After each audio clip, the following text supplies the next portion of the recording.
Hello, everybody, and welcome to the first episode of the second season of the Let's Beat Mediocrity podcast. It is finally happening, and let me tell you one thing that this time it is going to happen very often and on a very consistent basis.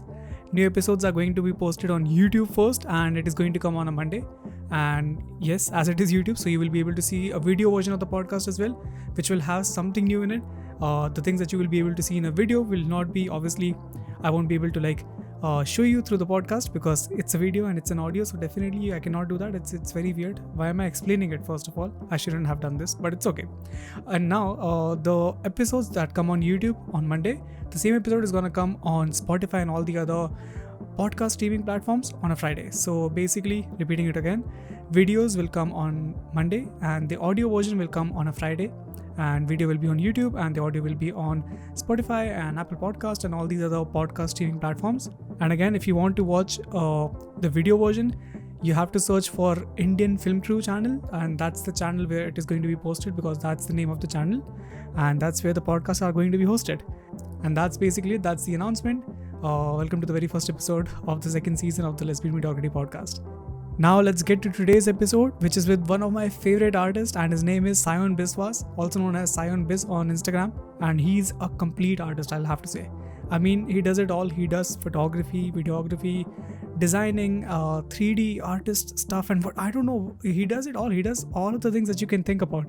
You are going to love this episode, as in this one we talked about so many things, varying from how Sayon believes that 3D is the future of content creation, and how he creates all his 3D artwork, and how he gives them a sense of realism, which not a lot of people are able to give.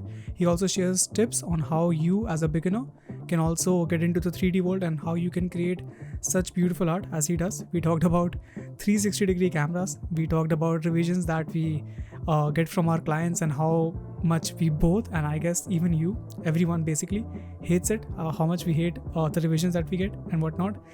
There is just so much value, as I already mentioned in this podcast. So yeah, I'm pretty sure you're gonna love it. You're gonna learn a lot of new stuff. I am not going to take more time now in the introduction, and we'll jump right into the episode. Also, before starting this episode, I just want to mention that this episode is 95% in English. Hence, people who are not very well versed in Hindi can also listen to this and enjoy this podcast and learn something out of it. And yeah, that's basically it. Without any further ado, we'll get into the podcast, and here we are. Hi, Sayon, and welcome to the second season of the Let's Beat Mediocrity podcast, brother. First of all, thank you so much for your time, and it's such a pleasure to have an artist like you, a complete artist like you, as I say, on the podcast. So happy that you're here. Dude, I'm not being modest, but this guy actually hypes up every single person who's here on the podcast. Dude, you're amazing. Freaking, it's an honor for me to be here, to be very, very honest. So let's see what questions you have, and let me see how I can answer them well. Thank you so much, brother. And I actually mean it. I only get the best guests in the world. तो सबसे बढ़िया guest आते हैं इस podcast में. मेरी इसमें कोई गलती नहीं है. I have to say good things about them. Anyways, brother, before starting the podcast, how are you doing today? Actually pretty good, not bad. It'll be really wrong to say that I've been doing pretty harsh. I think everyone's going through a very difficult phase right now in 2020. But yeah, so far so good. It's been good. I've been editing my vlog, chilling out a bit. It's been happy, not so bad. How about That's you? Awesome. I'm doing okay. Not the best. Same thing. 2020 has been it's kind of been a rough year for everyone, but still it's fine. Anyways, and where are you currently? First of all, I see your stories. Sometimes you're in Italy, sometimes you're in Dubai, sometimes you're in India, Kolkata, whatnot. Where are you now currently? So right now I'm in Dubai. I'll be staying here for a while, I guess. Because of Italy जाने का कोई. Before anyone asks, let me just clarify this. The only reason I travel back and forth is India my family है. यहाँ पे parents हैं in Dubai, and Italy I am a student. That's the reason I go back and forth so much. And right now I went to Italy to fix my visa issues. So right now I'm here in Dubai for the time being, and hopefully after vaccination I'll be traveling again. Right now it's just a pause. Yeah. Nice. And when is the vaccination coming to Dubai? Do you have an idea? It's already here though. Like they already have like a 16 million vaccination stock right now in Abu Dhabi. They're just waiting for the time to, for it to start, and they can start up the whole process. Crazy. That's awesome. All right, bro, then I have tons of questions for you written. So let's not waste much time, and we'll get right into the questions, I guess. But before getting into the questions, I want you to give me an introduction. I mean, not like wo college wala intro kar apna and whatnot. Uh-huh. I'm not bullying you or something, but I want to know you. You are a phenomenal photographer, a videographer. You do 3D art and whatnot. If someone asks you this question of introducing yourself, how do you introduce yourself to people? Like, and introduce yourself to people who are listening to this podcast who may not know you. I'm pretty sure everyone knows you, but still, how do you introduce yourself? Okay, so I'll just call myself just a regular creator who's exploring our different fields. First of all, I don't like sticking to any certain type of genre. So, be it I started with portrait with nature photography, as everyone does over here, clicking birds and all that stuff. Then I moved on to portrait and landscape, and then wildlife and stuff like that. Then I moved on YouTube for vlogging. Then I made skits on YouTube. I made vines on YouTube. Um, I started exploring like just travel vlogging kind of stuff. So whenever I used to travel, I used to like click pictures and stuff like that, post it on YouTube, stuff like that. Then lockdown happened. Like this was just way before that. Then lockdown happened. My vlog thing stopped, and I got a bit more active on Instagram. So I started manipulating pictures on Photoshop, stuff like that. Did and finally started doing 3D stuff. So that was just during the lockdown that I started with 3D. 3D has been like really intense. I feel like that's just the new thing for the future. Like it's like everyone has like the future is just basically coding, AI, and 3D. That's just what the future is holding right now. So I find it fascinating. It's really intriguing, and I just want to use all the features available right now. So if I had to describe myself in just one word, I would just call myself a creator. Won't put myself into any particular category because I just want to create every sort of stuff. That's just But what it is. Yeah. that's very smart. That's very smart. You're future proofing yourself somehow. As you mentioned, Yeah. 3D is the future and stuff. And looking Hmm. at the fact, just look at the photo editing apps and stuff that we have already. They are Yeah. so brilliant on a mobile phone. Anyone who wasn't a photographer earlier, our mobile phones have like such great cameras and stuff. And you can like shoot beautiful pictures using your mobile phone. You can edit them on your mobile phone. You can post them through your Exactly. mobile phone. All you can do is just through the palm of your hands, and you have all these features. Maybe someday we will have the video editing features too, and who knows, 3D आने में कितना time लगेगा. तो actually you are somehow, and I fear it, I really fear it, okay, there will be a day when my videographer wala job would be gone somehow. I don't know I mean, when it's gonna to happen. be really honest, like you shouldn't be scared. First of all, there's chances for everything, so there's no chances to be feared of. But this is highly likely the chances there that photography in general, like right now, you can see like photography in general is being overshadowed by videos because videos get like tend to get more attractive than photos. So photos are already like history, so that's already there. You can post pictures like just for the sake of like fun, but like you can't post them to be more engaging and stuff. Videos is the current new, but the future is 3D. Like you believe it or not, that's just how it's going to be. So like no one is that like you don't need to be feared of, but everyone's going to get a chance to do sort of like their magic. So I mean, develop yourself, and that's what it is. Adapt to the and future, and, and I just never guess. stop. Exactly. That just never stop. Because, in the Awesome, end, you're awesome. a creator, so that's how you will adapt to the surroundings. Yeah, definitely. Talking about never stopping and talking about all of your various different kind of creations and stuff, I really, really, really want to know how you manage your time. As I mentioned, you Mm. do photo, video, 3D art, and I'm pretty, as you mentioned, you're a student as well. So Yeah. being a student is not easy. So how do you manage? How do you manage your time? I know how do you do it? Just tell me how your day looks like and stuff. Okay, so just a small, like just if I have to picture it, wake up in the morning, early in the morning, start up with my college work. So the first 3 or 4 hours of the day, I dedicate myself to college work because I feel like that's the time when I can give most of my energy. So I give that to the college work so that I don't compromise that kind of like level. Once that's done, forget about it. Don't even look back at it. And then I go on to like doing the client work. So like, what if I have client work? I finish it off within the next 3 hours or so before lunchtime, and then if they have to review stuff or whatever, I do that. And then the whole evening I just give it to myself, so be it creating content or just giving time to myself to watch a series or a movie, I just do that. But like that's just like I feel like it's important for I've always heard people saying that it's important to hustle and hustle every single moment, every single second. It's important, but as long as you don't give time to yourself, and being a creator it's hard to and the thing is that for me, being in a course that is very much into creativity is kind of like a blessing and a curse. So the course that I'm doing right now, it's transportation design. So it's designing of cars, yachts, and bikes. So that has 3D in it, that has sketching in it, that needs lots of creativity, because you need to sketch out like 50, 100 pages a day. I need to render them on Photoshop, make a 3D model and stuff like that from time to time, and presentations every single day. So it's exhausting, but it helps me as well, since I'm creating 3D art. It is helping me over there, helping me with Photoshop as well. But then it's a curse, because I'm exhausting myself so much into creating that stuff that I can't give time to myself to create something new, like be it I a agree. certain kind of like a project that I want to invest myself into currently, or even being like, after the college and the client work, it just gets so exhausting. So I feel like it's important to give yourself some time. So I leave that entire evening for me to work on myself.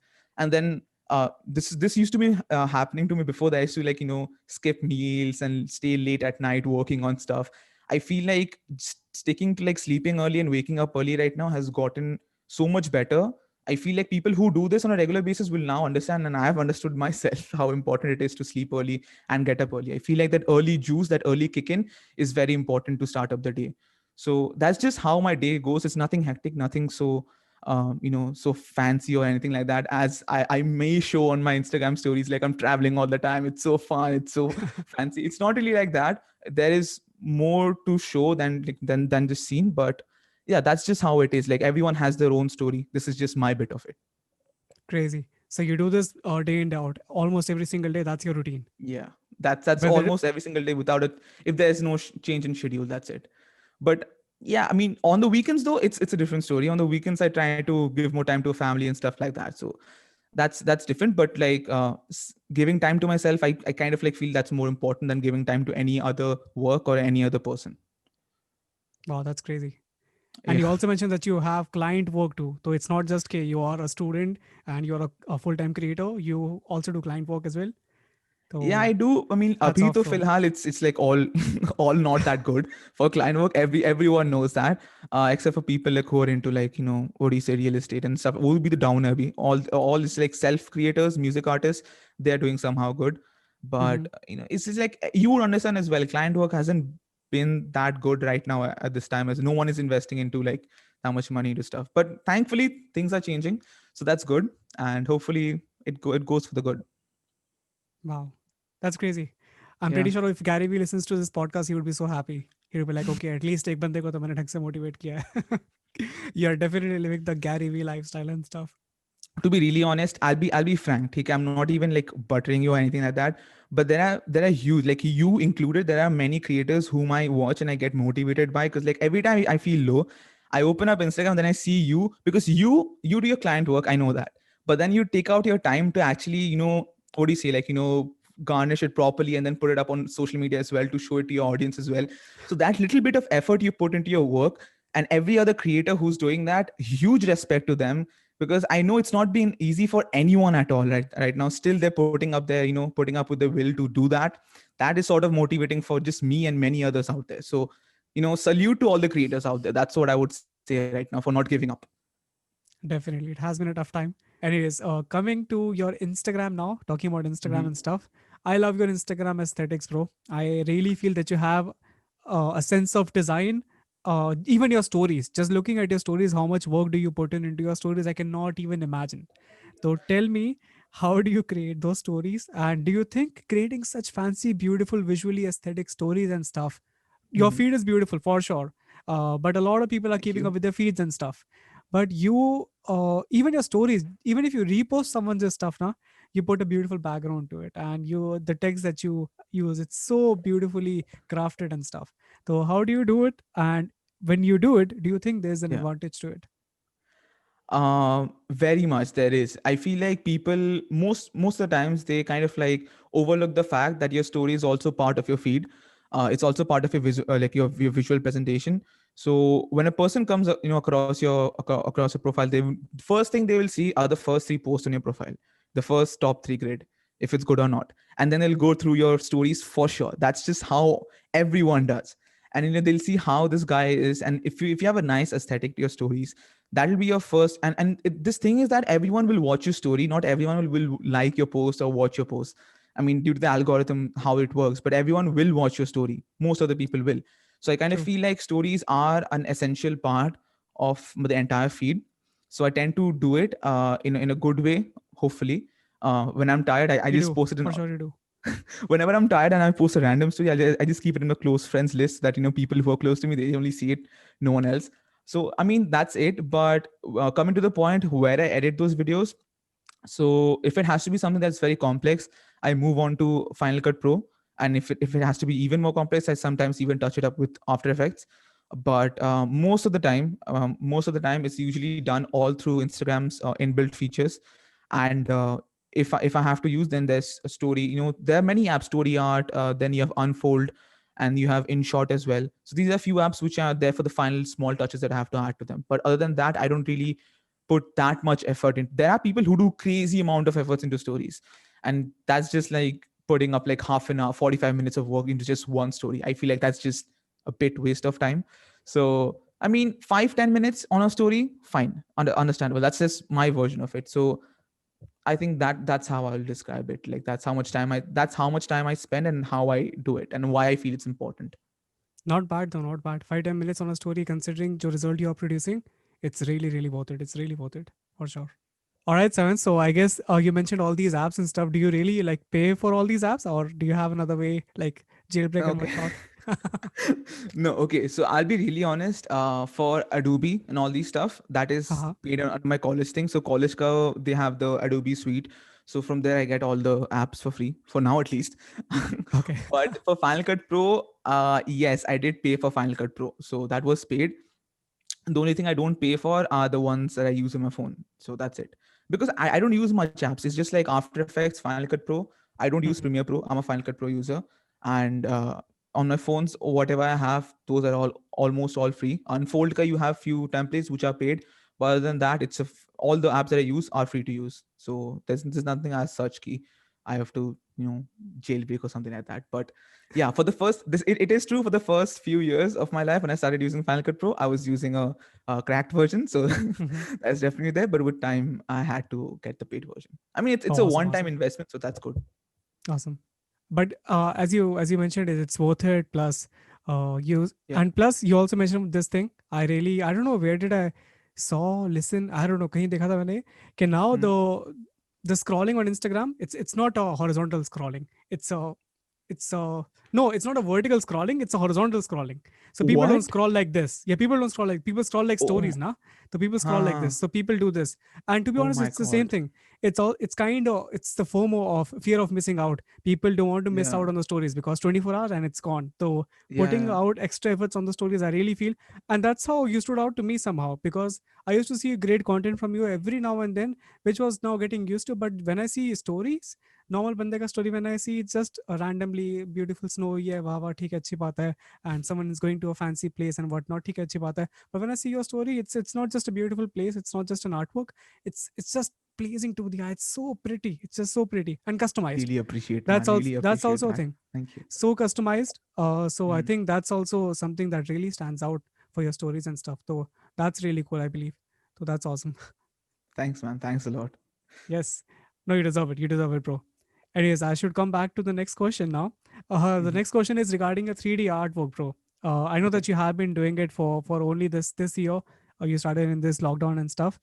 Yeah. But brother, I have to say this, that your artwork is like so real. It has this sense of realism. Not I have seen artwork people. I guess a lot of people starting doing 3D and stuff this lockdown only.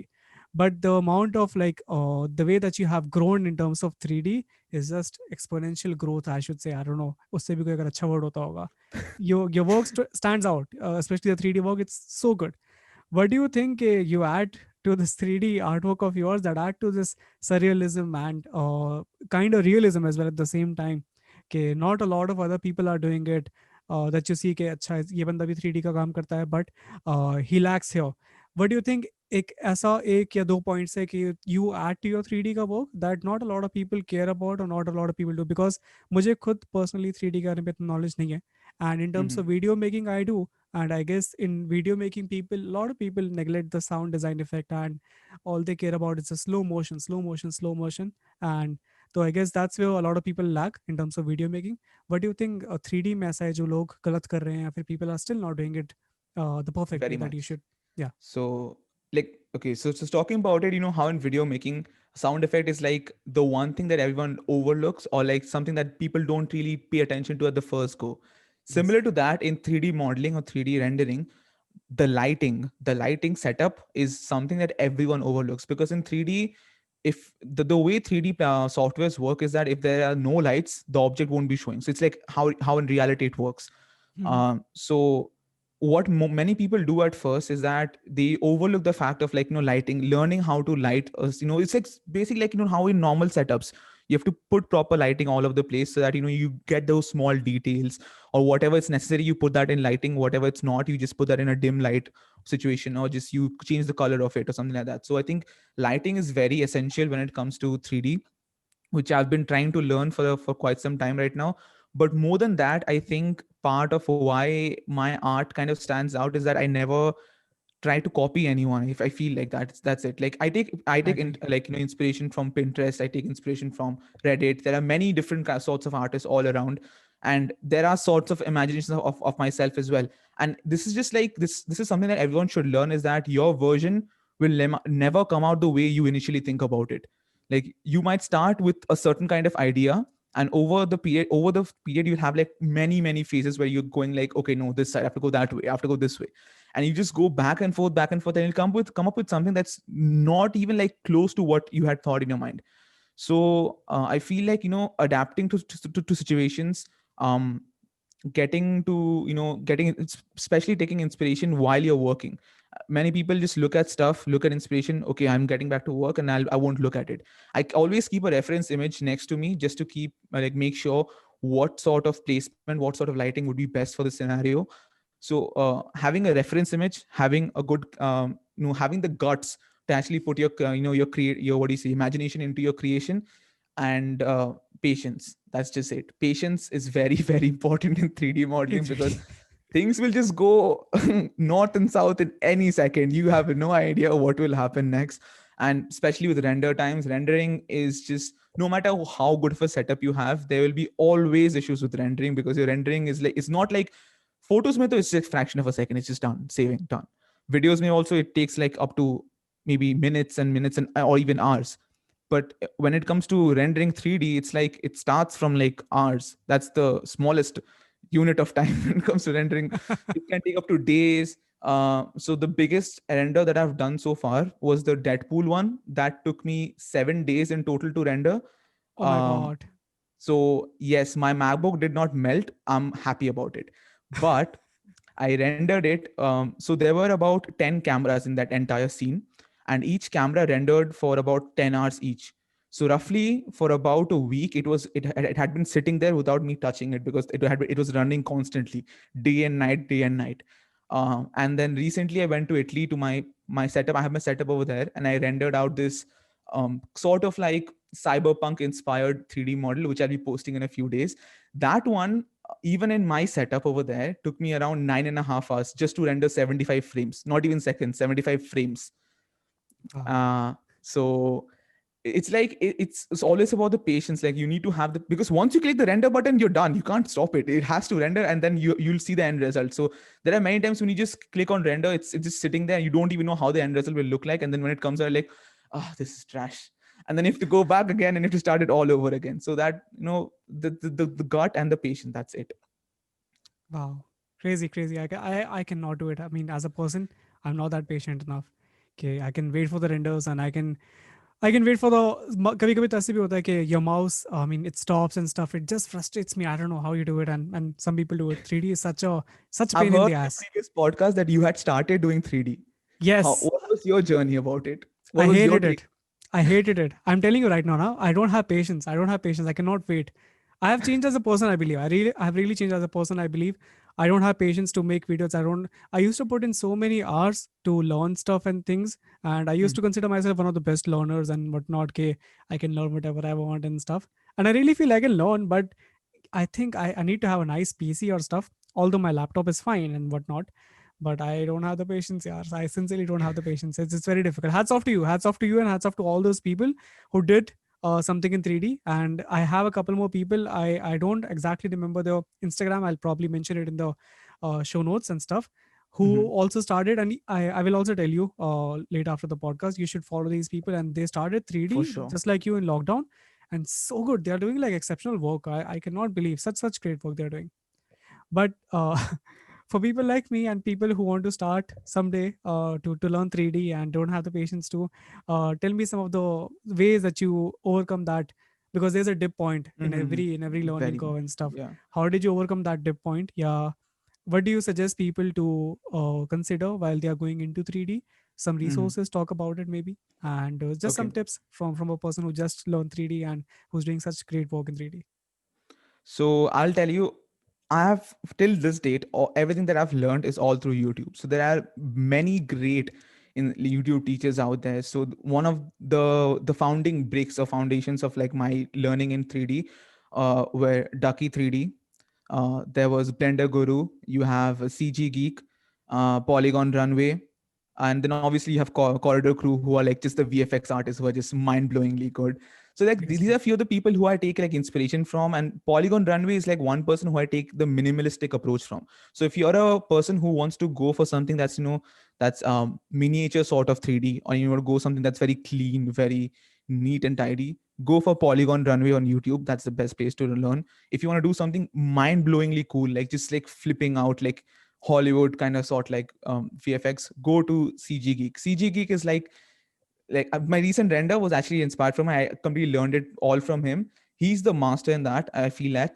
And then if you want to do, if you're just starting out, if you're just starting out and you don't know, you don't even know the basics, go to Ducky 3D. Ducky 3D will just nurture you like a baby and teach you all the basics. So I think as a beginner, I feel like this is important for people to understand, because people, they get like intimidated by like all these softwares, so many buttons around, me included. So I feel like having people who will teach you the very basics of it, like is button a काम क्या है, what is this supposed to do, when are you supposed to do this. So like that is important to learn. And that's it. And never like push yourself into making it. Like the more you will cramp your head कि मुझे ये खत्म करना है by tonight, you just cannot, like render, making a model is not something that just happens overnight. Unlike like you have to edit like a picture, you can do it, you can sit all night and do it how much you want to, or you can do spend 2-3 days on it. Even videos, it can take weeks. But like render me, it's not something you can do it overnight. You have to come back to it again after, like you keep it rested. After a week you come back and you work on it again. That's just how you should do it. So like anyone who's starting out, I would just say don't rush it. There are always ways to improve it. There are always room for improvement. So look at tutorials, look at different methods, and then find your way into making it better. For But sure, like for sure. don't always seek for excellence. Like perfection is never achieved. So if you stay like mujhe ye perfect karna hai, ye karna hai, so in the end you'll end up with nothing in your hand. It's just like you have an incomplete project. So it's not like always push yourself to perfection. Perfection will never be achieved. Be happy with what you have right now and move on to the next one. For sure, for sure. And just one more question regarding 3D. Just to be sure, I guess I know that you use Blender 3D and all Yeah. these things, all these channels that you talked about, they teach Blender 3D, right? Yeah. And not what's the other platform? Cinema 4D. Cinema 4D. Yes, Yeah. I So started using Cinema 4D only, and mhm. I don't think it was very difficult to learn. I learned a lot and some great channels over there. But I see a lot of people using Blender. Is there a reason why people go for Blender over Cinema 4D? Yeah. So the very simple reason why people go for Blender over Cinema 4D is because Blender is completely free. There are no ways into it. Ki have to even the render engine. So basically, I'll tell you what. Octane render engine is the official or render engine for Cinema 4D. Cinema 4D also works side by side with After Effects. So if you have a project on After Effects, you can run it on Cinema 4D and back and forth. So it works seamlessly with After Effects. Whereas for Blender, since it's a free app, it gets dissed a lot, in the entire 3D community, like, hey, Blender pe kaam karte and stuff like that. But it Hmm. doesn't make much of a difference. Like there are many different apps. For example, for my school, I use Maya and Alias. Those are Autodesk applications. So those are also there. Maya is also there for like complicated animations. But I don't really prefer it because it's a bit tough for me, I guess. So Alias and Maya is there for college. Cinema 4D I don't use because first of all it's very expensive. It's not a one-time payment or an annual payment. You have to pay every single month, and I think it's a $300 or $400 per month thingy. So Holy freaking cow! Yeah. So if you're a student, you get 1 month free for 1 month, but then Just a after that month. you yeah. So like if you're not like an organization or a company, it's really hard for you to actually put that much money into an application or something.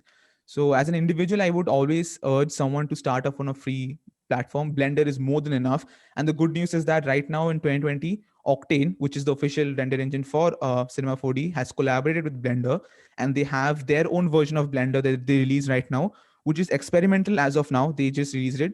So they're testing the beta version of it. So you can download it for free, and it'll be free in the future as well. So that is the reason why many people tend to go to Blender. And you have many other, and if you want, you can make it super realistic as well. There are paid um, render engines as well. You can pay like a proper render engine quality, and you can put like super realistic details into your work. But just because Cinema 4D is like the expensive one and the one that's being used in the industry a lot, it just gets more respect. That's what I believe.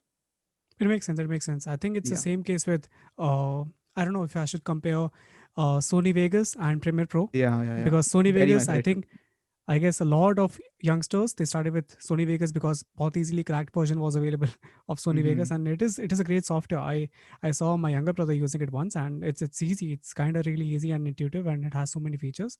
But again, Yeah. Adobe is kind of being respected and put on a what do we call it? I forgot the word.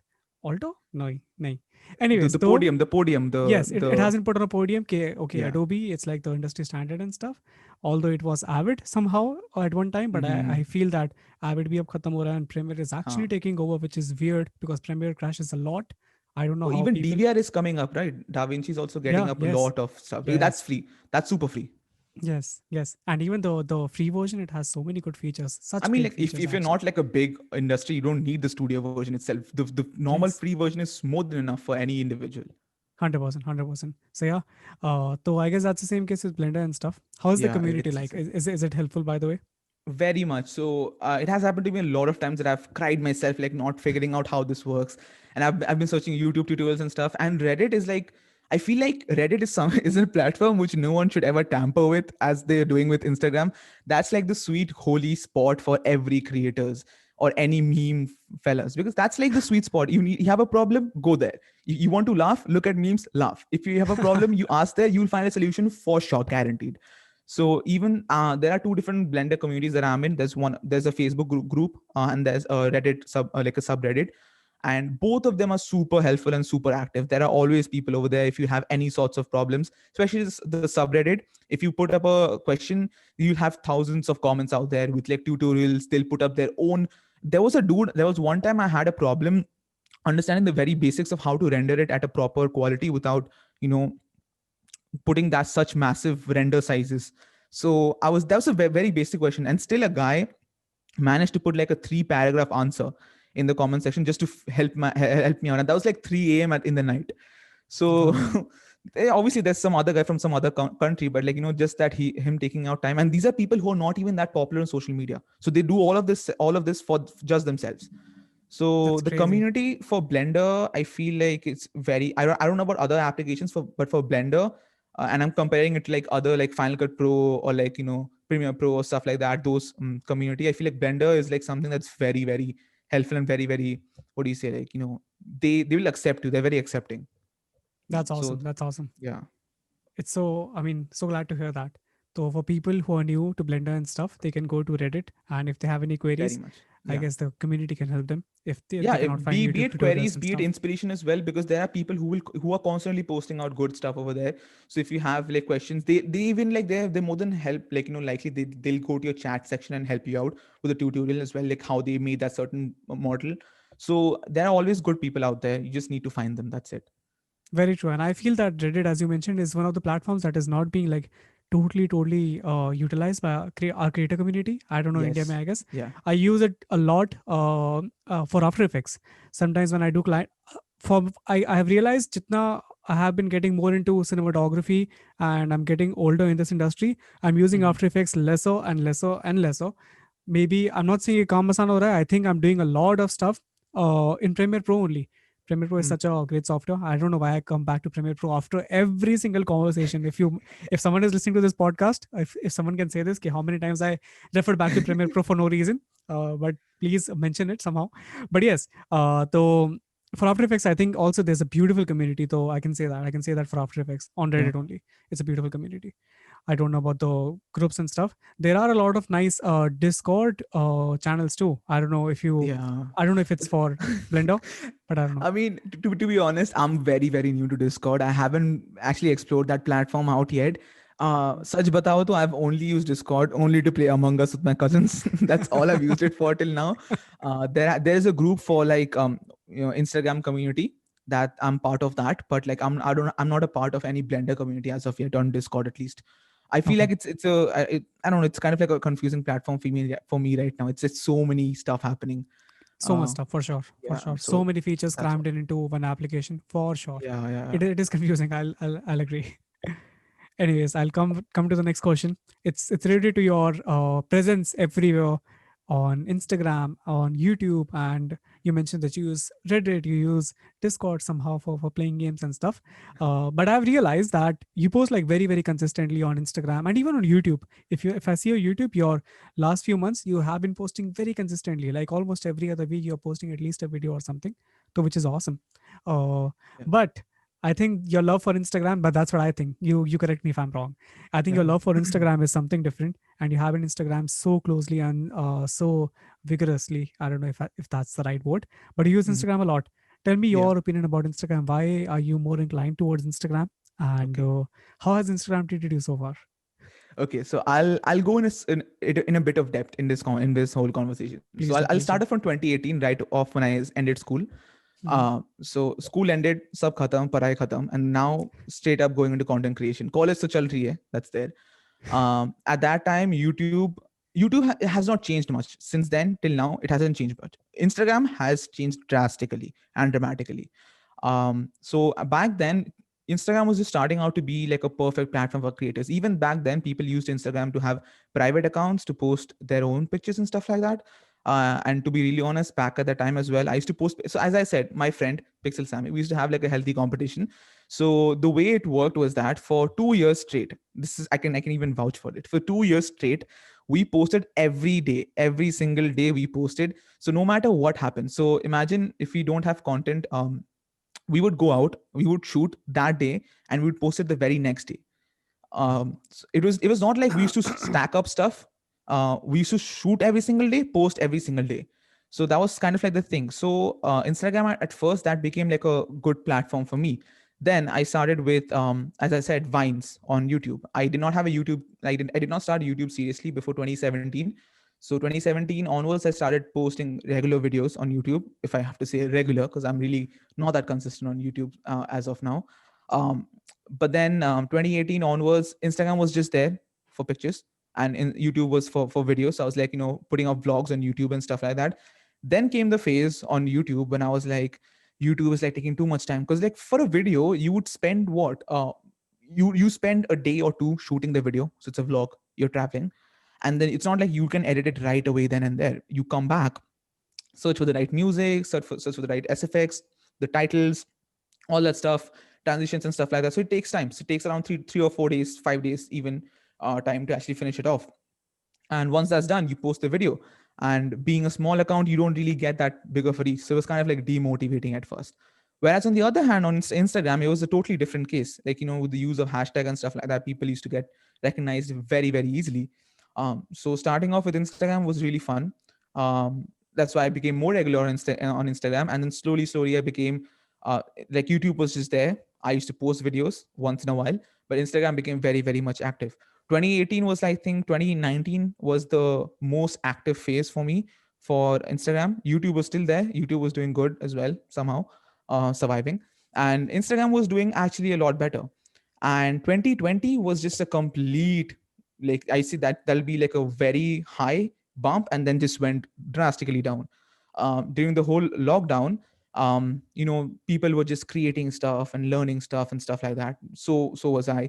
And I was posting like constantly. Like I was posting every alternate day, and I was like, yeah, I'll make um, manipulation video. I'll put it up, animation video, 3D, all this stuff and all that stuff. Because YouTube mein toh I didn't have any content to post out. I did have content. Like I'll correct that. I did have content. I was just lazy to edit the videos. And then came the phase when Reels was introduced.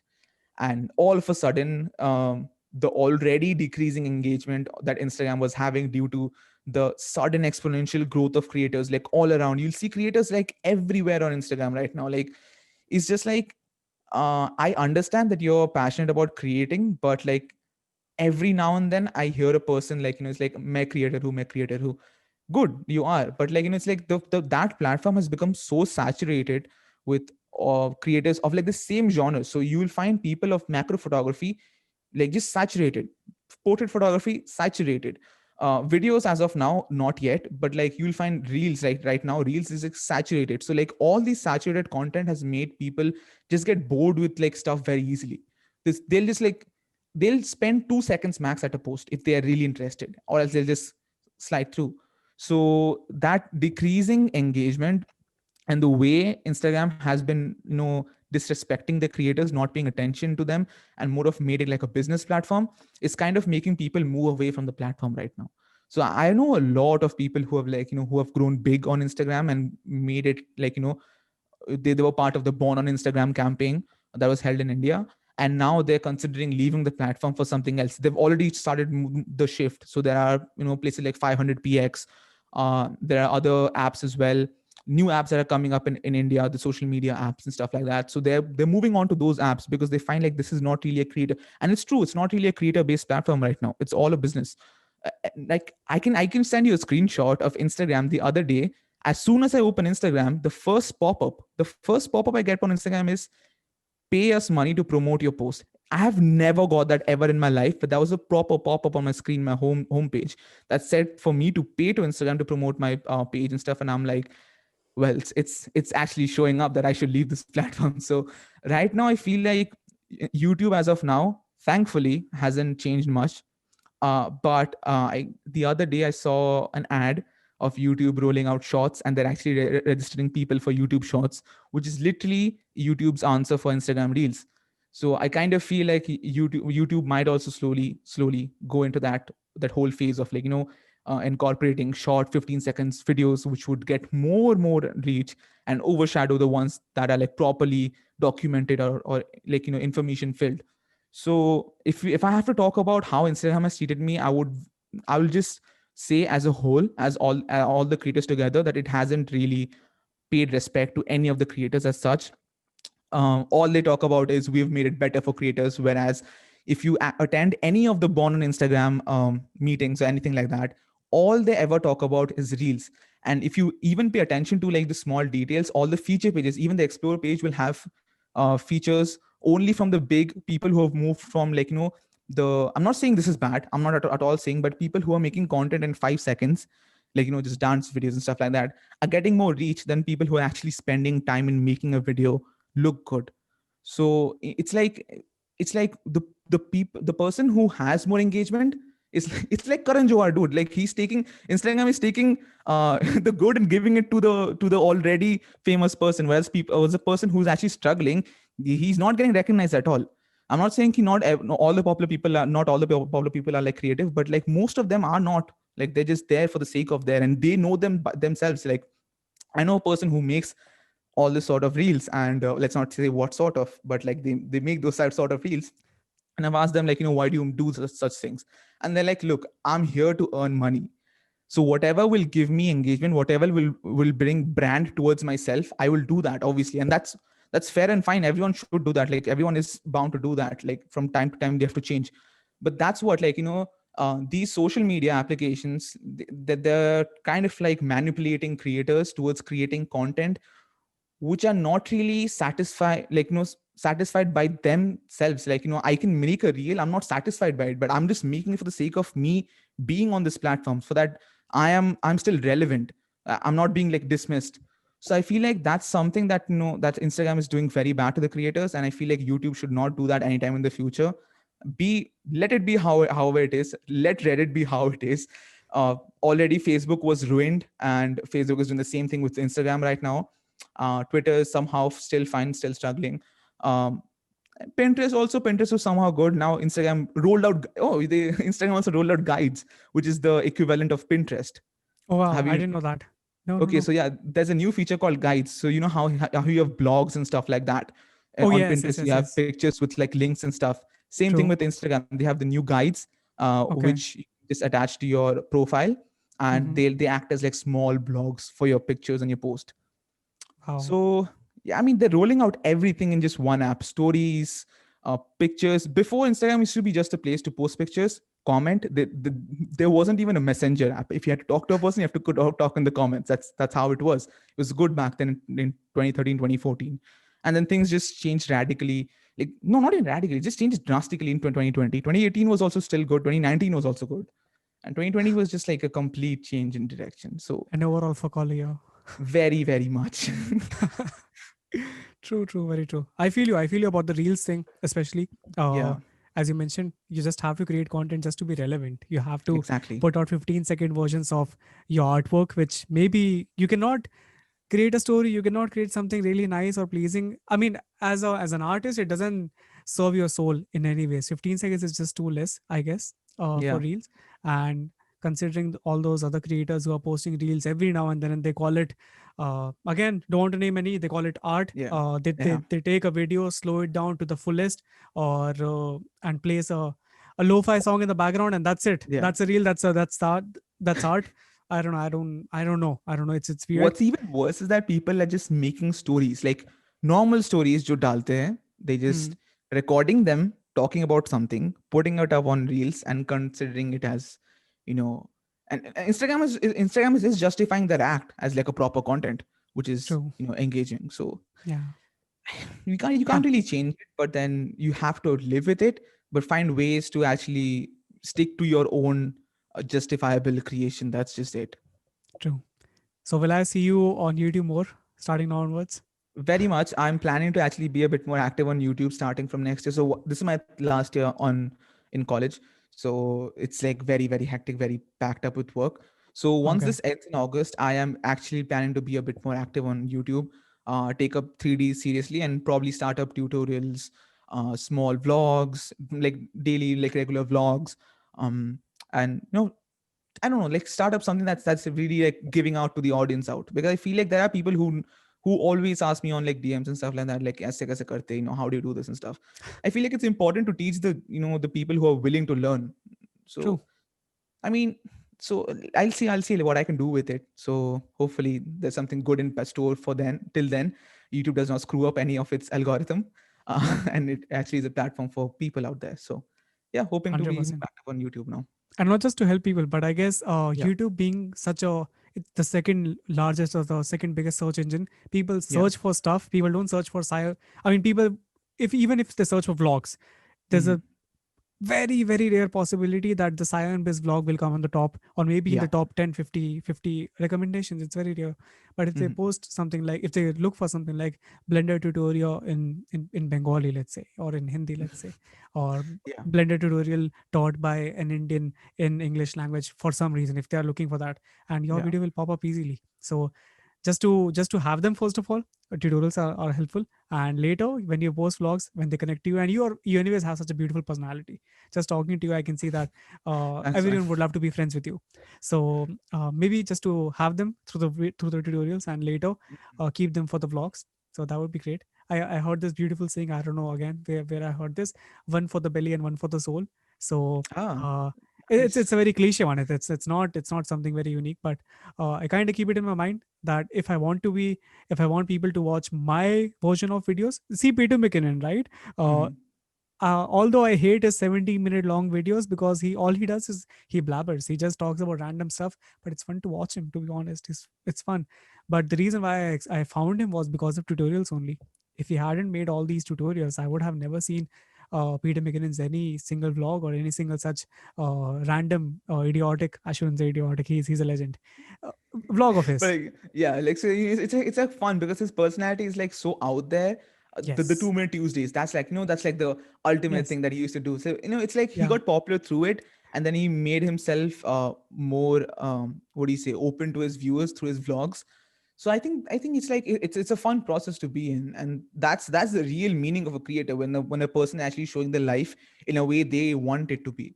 Yeah. And that's justified. That's what I'm saying, like YouTube is still justifiable as a content, as a creator's platform. So hopefully they don't screw up in the future about it. Let's see. Let's see. Yeah. All right, Sayan, more questions for you. Yeah. A lot more questions, to Sure. be honest. But this is a new section, not a new section. I have had it in the first season as well, but it's just some technical questions, simple Okay. technical questions. So you can choose to like explain them, or maybe just briefly answer them, whatever you choose Sure. to. So I'll just go through them. Very simple technical questions. The very first one, here it is. What's the camera gear that you're using currently? I use three main cameras. So I have a GoPro Hero 6 Black. That's the action camera that I have. The first camera, I have a Canon G7X Mark II. That's the first camera I started my vlogging with, and I still have it. So I use that as in places when I can't use the big camera for vlogging. So that's Hmm. there. As my main camera right now, I have the Sony A6400. Great Um, camera. I mean, great camera for the value it is at right now. And Yes. honestly, I couldn't get the 6600 at back then because it wasn't launched. But then 6400 it is for now. Before that, I used a Nikon D5500. So that was my first ever camera. Um, and obviously, I had many cameras before that, but that was the main camera. As for the lens, I have various lenses. I have a 18. So the first lens that I had was the 18140, the Nikon. Mm-hmm. Then a Nikon 18300.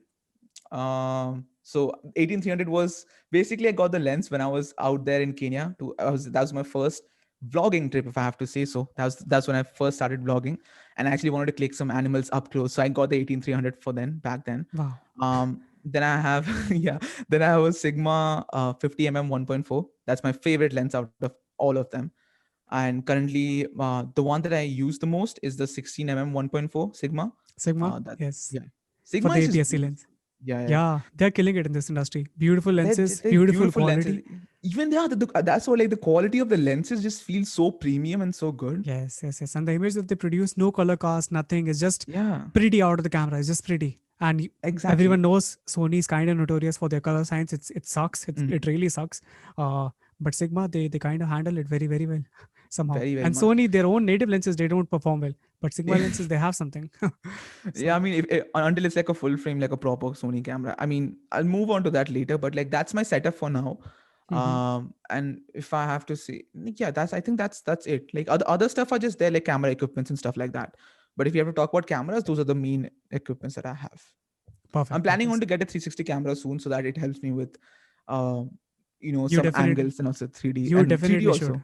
You definitely should. Oh yeah, to make all those immersive environments and I don't know what do you call Exactly. it. Yeah. So It's very hard. You can do that on your phone as well. So I don't know if you know, but through Google Street View, you can actually mhm. create a 3D environment for free. Oh wow, I didn't know that. Yeah, it's something that many people don't know about this, but they think, like, only a 360 camera would work. But this is just another tip for, like, people who are starting with 3D, is that if Hmm. you don't really have a 360 camera, you can use your phone, get the Google Street View app for free on the App Store and Play Store, and then you can create your own 3D environment. And then there's also videos on YouTube on how to change a 3D, a 360 view picture into an HDRI image. So HDRI image is basically a 360 image that will help the software understand where the light is. So basically, a 360 photo is like a normal photo, ऐसा काम करता है. And an Yes. HDRI image is basically to understand कि even if there's a light over there, and even if I don't put a physical light over there, when I put that HDRI image in the 3D software, the software in Hmm. itself will understand कि वहाँ पे एक light source है. So it'll add a Okay. reflection on the model by itself. Wow. So all of this can be done by free, just on your mobile. So just by understanding how, also you talked about, how mobile apps are, like, mobiles are getting so better. I feel like it's, I kind of feel like it's funny when people ask me ki bhaiya aise VFX videos kaise banayenge phone pe, and I'm like, ha ha ha, you know pagal hai kya. But, like, it's like the same thing we used to laugh it off, like, back in like 5 years ago also, when we used to think like phone pe bhi like video editing ho sakta hai, kya baat kar raha hai tu. And now if you Yeah. look at it, like, they have so good apps right now. So, like, it might be possible by, like, in the next 3 years, that there's a 3D VFX, like a small render engine on your phone as well, because already Very powerful true. phones are coming. Yes. So highly likely chance that might happen soon. And also there are plenty of apps right now through which you can create a 3D mesh, like a 3D image of your face, just by clicking pictures. Like, the if you have a face ID, whatever you have, a phone, you can create a 3D image of your entire face, your entire head, just by Hmm. taking, like, you just roam your phone around and you can just scan your face, and you have a 3D image of your face. You Oh, don't even need to model that. It's that easy. It's crazy. fun. It's fun to play around with that. Seriously, it's a fun time we are living in. Corona and the technology and stuff and whatnot. Anyways, the laptop that you're using, what are the specification of the laptop? Okay, so the one that I used to, okay, let me just clarify the laptop that I use right now. This is not really meant to for me. So that's the reason the specs aren't as high as I would love it to be. However, it is pretty good. It's a i9 Intel chip with 16 gigs RAM, 500 GB SSD, and that's basically it with the entire thing. It's the 2018 MacBook Pro with the Okay. Touch ID thingy. So that's how it is. This is meant for my sister, but she didn't use it, so I'm using it right now. The one that I Awesome. used to, yeah, the one that I used to use before was actually 2015 MacBook Pro, the best of the MacBook Pros ever, with in terms of like ports. Um, that one was at 1 TB SSD with 16 gigs RAM, Intel i7. It was a top spec at the time, so that those are the specs for the model back then. But that's it. That's just it. But as my main daily laptop, the MacBook Pro 2018. This is the one that I'm using, and hopefully, fingers crossed, if I can save enough by next year, I can get the M1 16-inch MacBook Pro. Oh man, they're So this yeah, their performance is yeah, so great. Looking at the reviews so and stuff. good. I being a PC guy, I think I have already shifted from an Android phone. This is like an extra phone which I carry to write Mhm. questions and whatnot and stuff. And it has a beautiful battery life. So iPhone, sorry, the iPhone Yeah, which I have, it doesn't have the best battery life. Otherwise, iPhones never have the best battery. I can agree with that. but still, I'm converting into this Apple fanboy kind of a person right now. So yeah, even I think even I will buy an M1 Mac or whatnot. Anyways, next question for you, bro. Uh, Mhm. what are the softwares that you use? Although you mentioned, but still, again, what are the softwares that you use for your digital creations? Specify for designing, Mhm. for photography, for videography, for 3D and stuff. Okay, so it's gonna be a big list, I guess. So for for photos, I generally use Photoshop. I use Lightroom for the basic touches. Then I have to do something, I can do that on Photoshop. I even use Illustrator. I use InDesign to just sort of touch it up if I have to.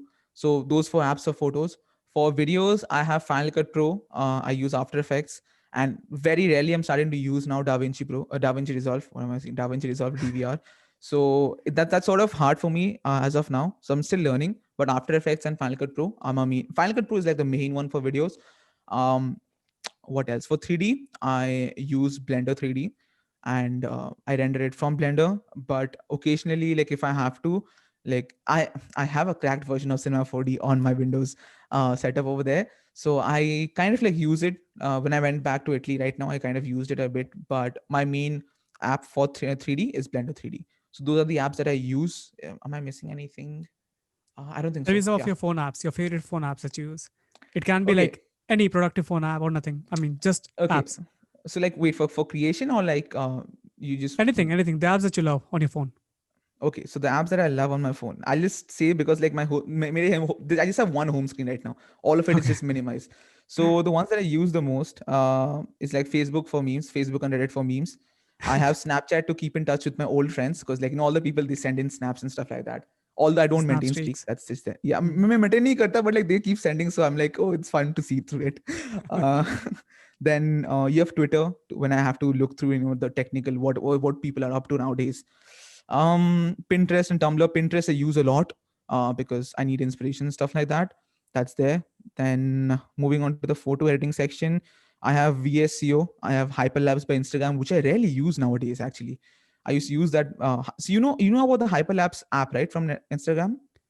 Oh, I don't know. No, Oh I yeah. may So see, sound this like is an one thing. ignorant person, but no. No, but this is something which many people might not know about. This is interesting. Okay. So there's actually this app called Hyperlapse. I don't know if you can see it. It's Yeah, my yeah. face right now. But basically, Yes. you know how you can click a normal hyperlapse with your phone on the Uh-huh. camera. You can do that with your phone, and it's super super stable, super Wow. stable. So I I this gotta came out. use this then. Yeah, it's very easy actually. Like when you're traveling a lot, and I've used this a lot in my vlogs as well. When I can't really shoot with my phone on a camera, it's very time consuming. I just take out my phone, I record on my phone, and literally it's a hyperlapse which I can use in my video. Although the quality is not like massively good, but like it works. That's all that matters. It's super smooth, super good. You can change the speed from like 2x, 4x, 8x, and then 12x. So that's good. That's the reason I use that. There's InShot, there's Story Art, there is Lens Distortion. Sorry. So I used to use Lens Distortion and Snapseed a lot when I used to edit on my phone. Mm-hmm. Now I don't use them much. Then I have Unfold, which is the one I use for story, decoration stuff. And then there's an app called Made, that's also for story decoration. And there's another app called Snell, Snell. These Mm-hmm. so Unfold, Made, and Snell. These three apps are what I use for story decorations mostly. And there's also this new app that I use called Typorama, Typorama. It's basically you can import in like you can make your own customized text over there without having to use, if you don't have a laptop and you don't have Photoshop to actually make a customized text, you can make it over there. There was one more app that I recently downloaded. uh, I forgot the name of it, but basically, if I find, I'll send it to you. You can just write them down in your notes. Mm-hmm. It's like you can import LUTs, like proper LUTs, directly onto your phone and edit your videos on your phone, your own customized LUTs. And that's Wow. such a good app. It's free of cost on both So Play Store basically, you and can App Store. use your phone as a monitor, as an external monitor. No, it's like if you like basically if you have a story, if you take a video on your phone, Uh-huh. and if you want to use your own customized LUTs that you use on your Mm-hmm. laptop, you can Uh-huh. import them on your phone and use those LUTs on those videos and post it to your stories or your feed or whatever. Okay, so the app that Sion is referring to here is called the VN Video Editor app. And yes, I just wanted to add this here. And it That's awesome. works pretty good. It's pretty fast, does the job it's meant to do, and it's good. It's not even laggy. And there's only one paid app that I use on my phone. That's this app called Moment. The company that makes the Yes, lenses. yes, It's a paid app, but it's very worth it if you have a good camera and a good phone, because you can shoot in log profile as well. You can shoot in raw. You can change all sorts of specifications on that app, and it's just the best app if you want to customize every single feature on your camera when you're shooting. So just to give you an example, if you've seen the Bugatti video that I have on my feed, the yes. VFX video, that was Yeah. completely shot on iPhone 11 Pro Max with the wide angle and that what do you say, that app. And I shot it in completely like log profile and stuff, and I color graded it later on. So it has the flexibility to actually shoot in a very good quality. So that is one app if you really want to invest into a good paid app for your phone. So that's there. And then obviously there's the basics. There's a mail application, there's a Spotify, Instagram, and that's just it. That's basically it for my phone. That's what I use for Instagram, being the most used. Instagram and the mail, that's it. And that'll just summarize my entire phone thing. Sounds awesome. So many apps though. So many apps though. Yeah, I mean, I You still should have make a a lot video of about things. it. You should really make a video about it, I guess. I think so. Because Well, maybe I'll make it. yeah, because even I had being into this industry and stuff, I didn't know a lot of such apps. I know Moment, I know I've heard of these names, I know Lens Distortion, never used it, never just used it. But if you can go Fun deep fact: into it, do you know about mm, Peter McKinnon used lens distortion like almost every post on Office? Like he uses lens distortion a lot. If you've seen his pictures where he's next to the Niagara Falls and stuff like that, all those raindrops are actually fake. They're all done oh through lens okay, they're distortion. all He just from Lens talked about this on his Distortions. stories as well. Ah, I actually got this app from his YouTube video only. He only recommended the app. oh So nice, nice. yeah, pretty chill app. Like it's a good fun tool when you know how to tweak it. It can be a bit fake at times if you don't know how to actually blend them well, but you have a lots of, like, you have light leaks, you have grains, you have raindrops, snowfall, all these sort of, they are pretty realistic, and you can put layers and layers and layers and change the opacity, direction, and all that stuff. It's pretty advanced. It's free as well. That's awesome. That's awesome. Hmm. Perfect. Thanks, Aaron, for this one. It wasn't there in my questions list, but I think this was one of the best questions that I asked in today's podcast. Anyways, another question for you.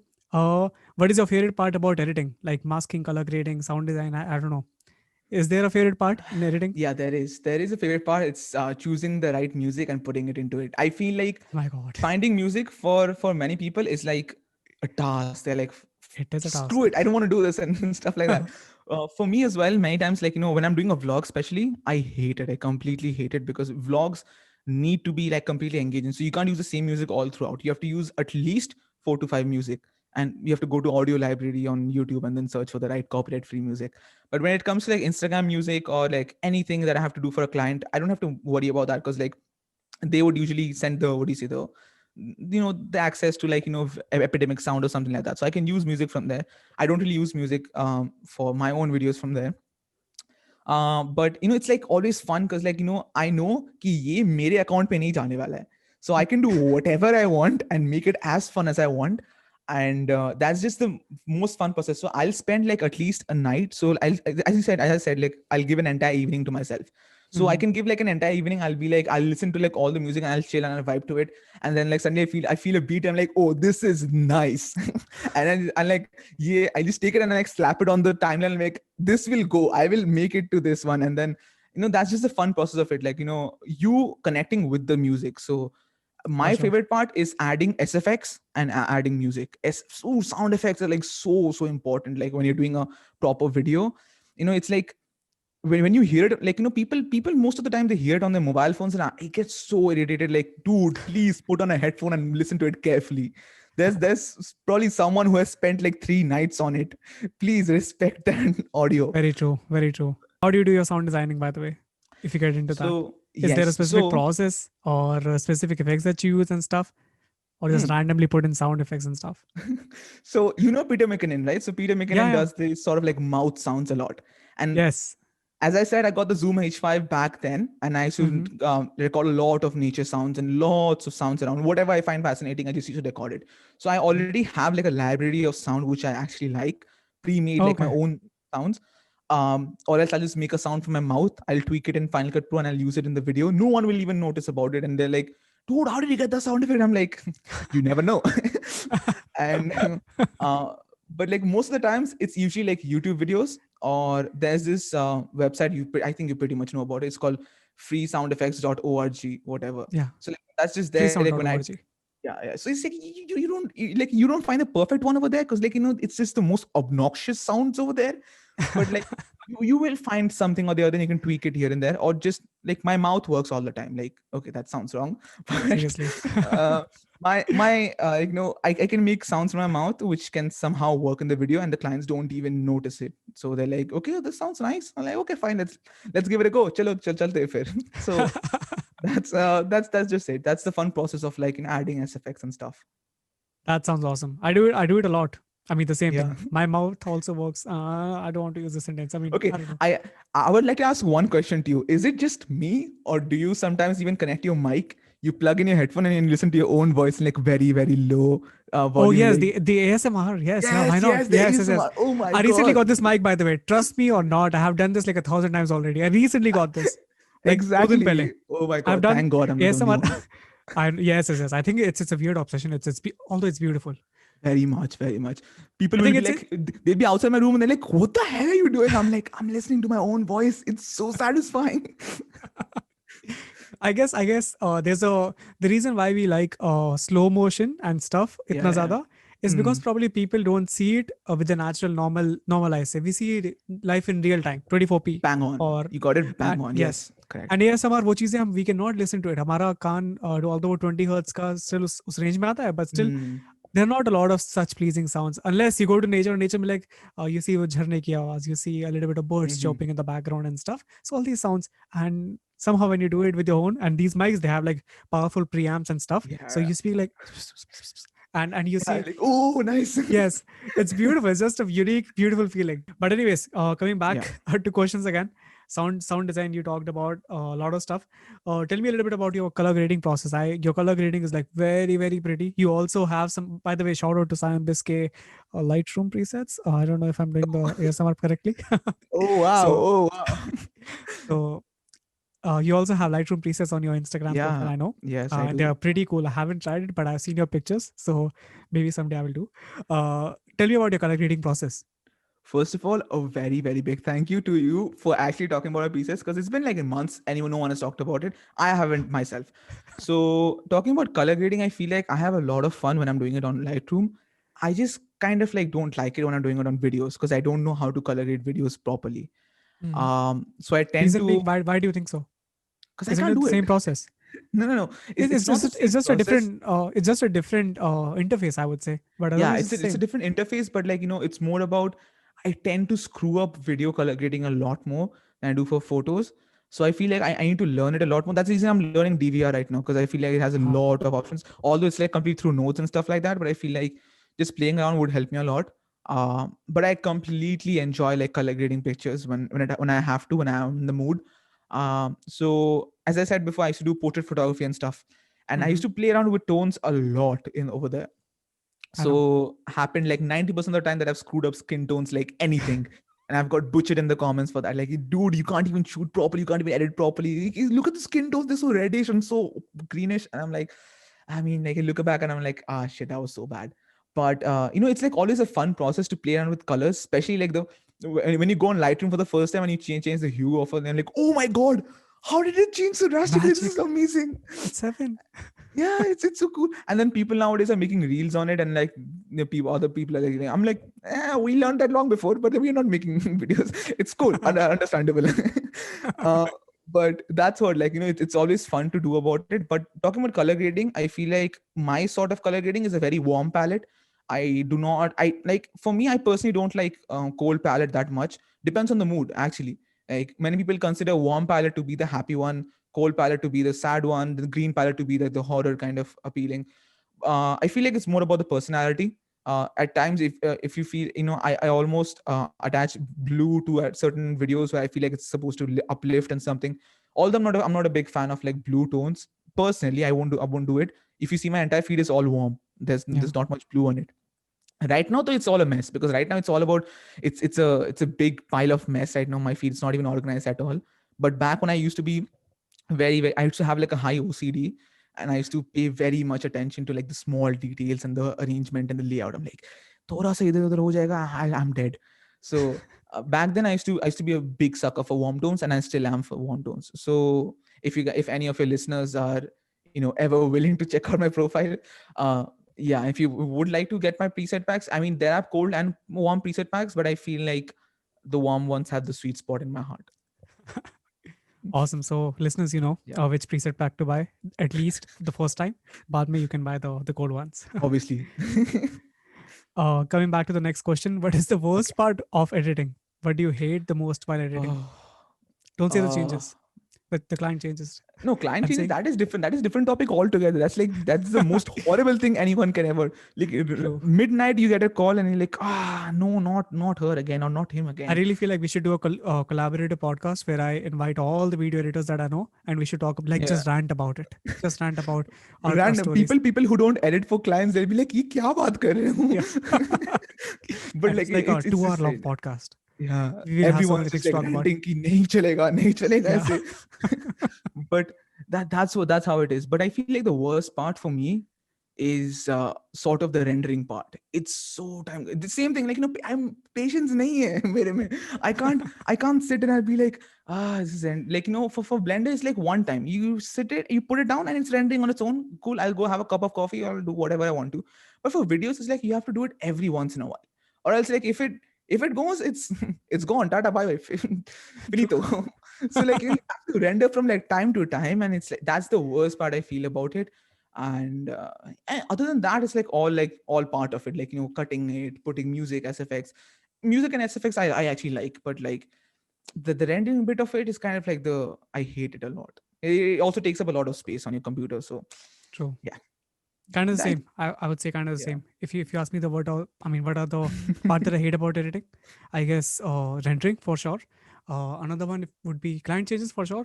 Uske Yeah. alawa, I think selections. I do edit a lot of wedding videos and Yes. stuff to make selects, and especially there are shooters who overshoot a lot. It's a good thing in some environments, but selects a lot. It takes a lot of time.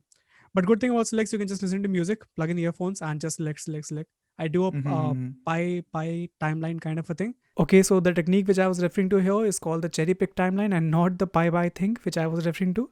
You can just search for it on YouTube or Google, and you will be able to find something related to that, and it's really helpful. You should definitely look for that. Next question for you, bro. How do you manage and handle revisions that come from clients? I mean, how do you reply to that? Are you cool with it? And how many revisions do you accept, and how many revisions do you think it's acceptable to accept?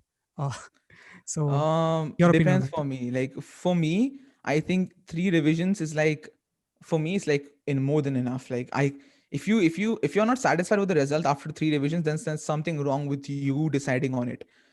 I've had people like who, like, I make a revision, they'll go through it and they feel like, oh, you're fine with it, and then they're like, okay, you can make the final renders on it, and then I go on finishing up the project, and then they're like, oh, can you make that one change over there?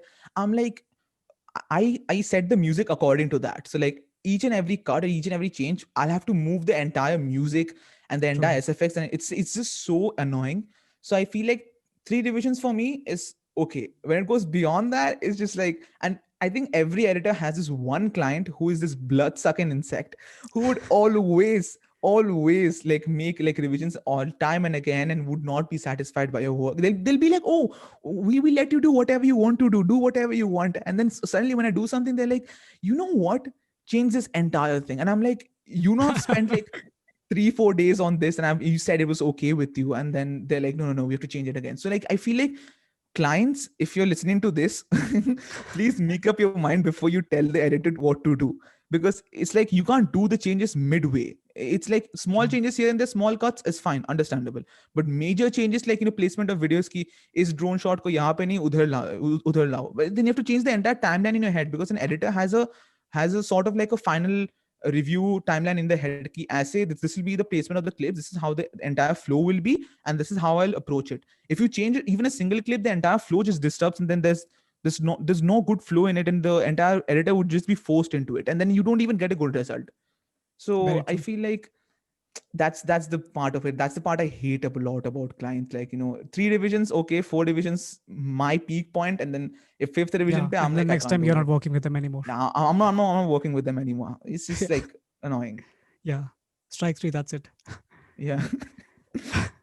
Next one and the last one in this technical question section. What's if you have to choose like one focal range? I don't know if you might have think about it or no. Mm. If you have to choose one focal range, what would that be? Like you're talking Like about lenses 16, and stuff like that. yes, 16 mm, 35 Ah. mm, 50 mm, 24 mm, whatever. So since I'm not the one who shoots a lot, I'm the one who edits a lot.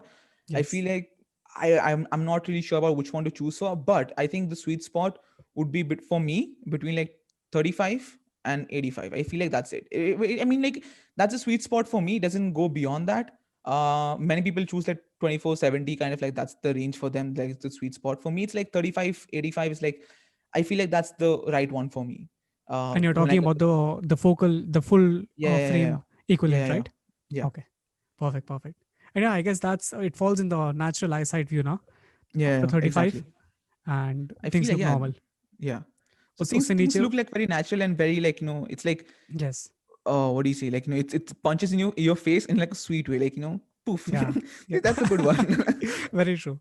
And also the background bokeh. I mean, as you Yeah. go tighter, 85, the Hmm. compression, the bokeh, it gets better. So yeah. All right, bro. I think that was it for the technical question round. I have one Okay. last question, which is my favorite, and I guess the audience's favorite Hmm. section as well. We call it the one. Okay. I don't know how to pronounce it. It's again simple questions, very brief answers. I want brief answers from you for this one. Sure. Okay. I'll try One my word best. answers.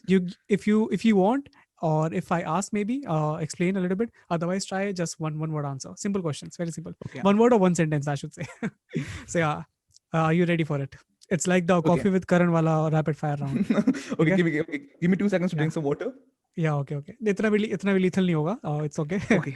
But yes, I'll add I'm this ready. tick tick tick tick tick tick wala sound later in the post production so that yeah, I can make it more dramatic. But easy. Yes. Okay. Very Fine. first question for you, Perfect. bro. If you have to choose one thing out of the thousand things that you do, what would that be? Photography, videography, digital art, etc., etc. 3D straight up. 3D. Okay. And reason? Yes. I feel like it's more fun for me right now. I can turn my actual imagination into creation. I don't have any restrictions in it. So 3D for me. 100%. Very Yes. well. Very well. Very well said. Second question for you, bro. Hmm. If you wouldn't have been a digital creator, what Hmm. would you be doing A instead? businessman. A A businessman, straight businessman. up. Yeah, Okay. very much. I feel like I will turn into a businessman very soon. I want to change content creation into business very soon. Like not in a bad way, in a good way. So hopefully that works out well. So businessman it Awesome. is. Awesome. Awesome. One creator that you would like to have coffee with, or basically would you would like to pick their brains? If I have to be coffee with, it's Peter McKinnon, no doubt. Okay. But yeah, he's such a chill chap. But then Dan Mace, he's just another guy. Like he's so chill and so Insanely creative. I creative. feel like I would love to spend a day with him. Even Casey Neistat, like, they're just amazing creative people who just don't give a f to the world around. They just do whatever they love to. So definitely a day with like these people. Love to. There's so many creators. It's hard to choose from.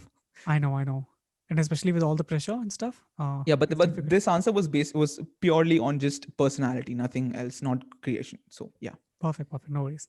yeah. One TV show that you can watch on repeat. I, to be really honest, I don't watch TV shows at all. So Okay. that's a big bummer. But I do watch Korean dramas if that's something that people do still watch right now. I've recently I guess, started yeah. like started having a love for that. So yeah, if I have to if I have time to watch and binge watch something, it has to be a Korean drama. I feel like if you haven't watched a single Korean drama, I would highly suggest you to. Trust me, it's an absolute treat for cinematographers because the cinematography level, the production, the music production is just way beyond Hollywood and anything else. Trust me, It's your way beyond mind Hollywood, you're saying. very, very much like Hollywood should be Wow. ashamed of the level of work they put into the K drama, like the good ones, the good K dramas. Like there's not even a single bad K drama, but Hmm. like I'm telling you from a filmmaker perspective, I absolutely enjoy. Like it's a treat to watch. The color grading is so beautiful and so nice and like refreshing. Each and every Perfect. detail. Yeah, I Where can want I to. watch I it? want to And be in that. no, Yes. no, where can I watch it? And tell me one series that I should watch.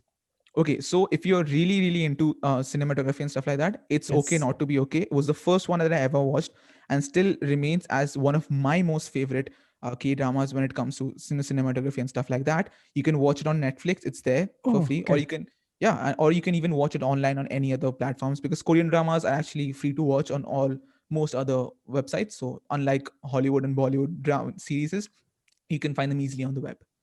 Perfect, perfect. I'm gonna watch it for sure. Yeah. It's okay not to be. It's okay not to Yeah, be it's, okay. yes. Perfect. Next question for you, bro. Hmm. If you have to send your work for a world championship happening somewhere, content creator का ऐसा कोई championship हो रहा है, Okay. let's say on Mars maybe, what Okay. one post of or piece of art would you choose and why? From my post so far, Yes, जो you have uh, created, something that you're very proud of and stuff. oh my god, Yeah, that's really hard because okay, I'll tell you. There's the one that I talked about you recently, the Cyberpunk one, which is yeah. unreleased yet. That is one I'll send because that is my best 3D work that I have done so far. The most realistic shit that I've ever produced through 3D, and I feel like that is my proudest piece of work yet. So yeah, I'll send that if it has to be Mars because it's a sort of like futuristic cyberpunk vibe in it. Perfect, perfect. Sounds awesome. I'm pretty Yeah. sure जब तक podcast आएगा, your post would have been released.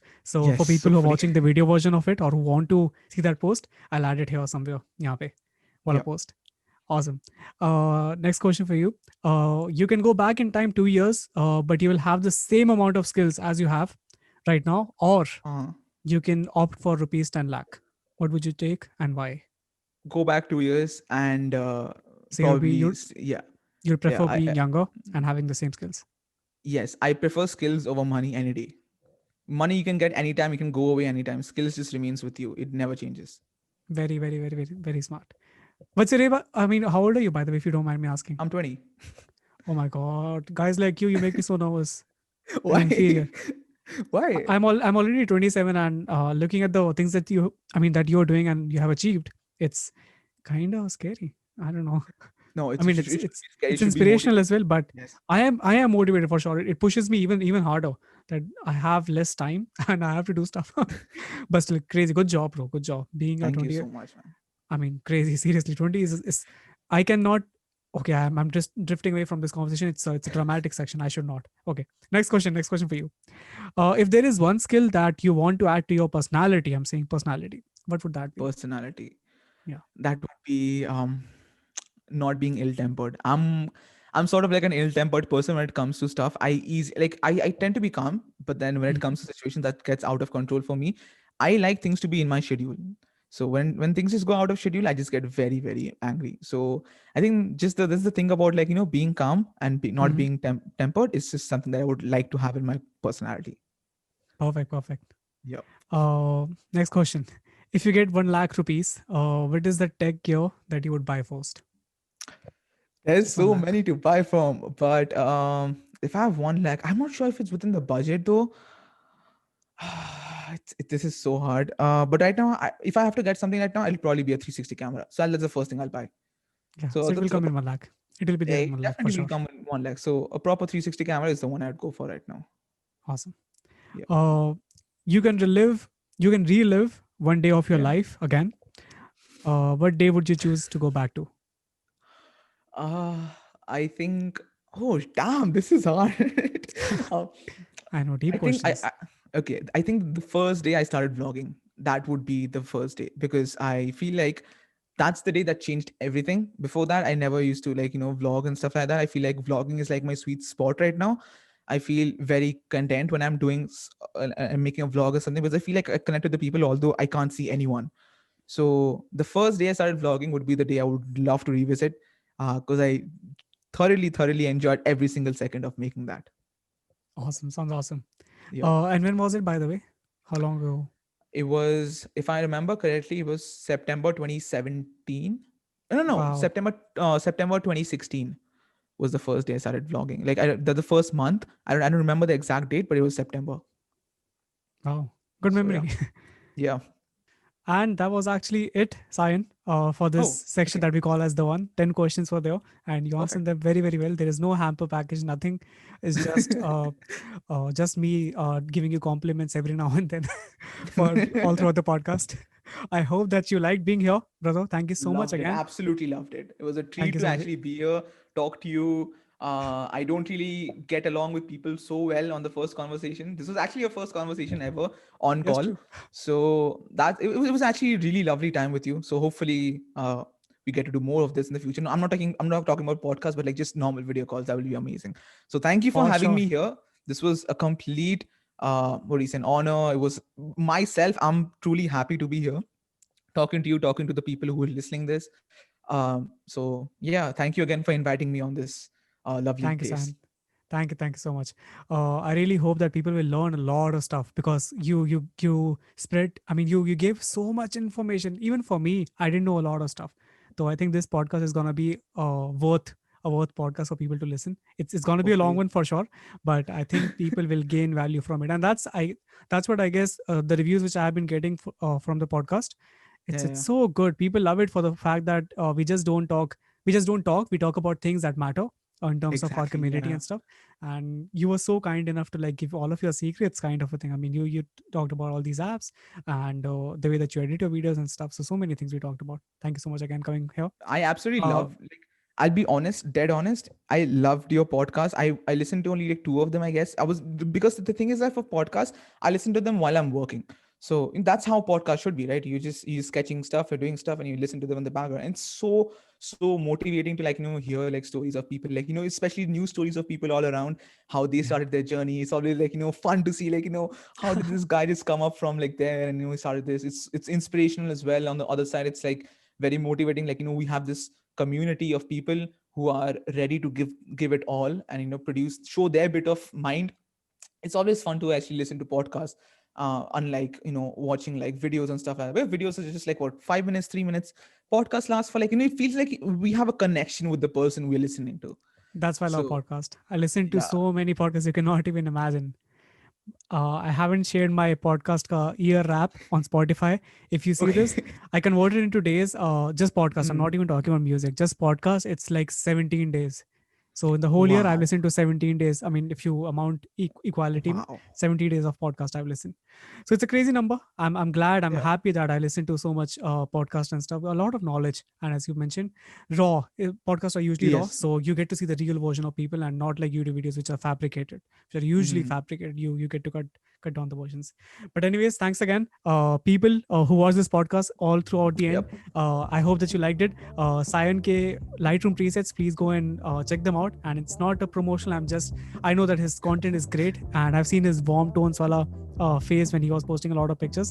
So I can vouch Yeah. for them. I haven't even used them, but I can vouch for them already. So go and check out his Thanks, Lightroom man. presets. Check out his Instagram, YouTube if you are not following him. Links for all of his social media platforms will be there in the show notes, and my links and description whatnot ये सब कुछ भी होगा link description में. You can contact me too if you want to. Shout out to myself. Thank you. And I will see you next week with another guest. तब तक के लिए bye bye, take care, salam and namaste. Bye, guys.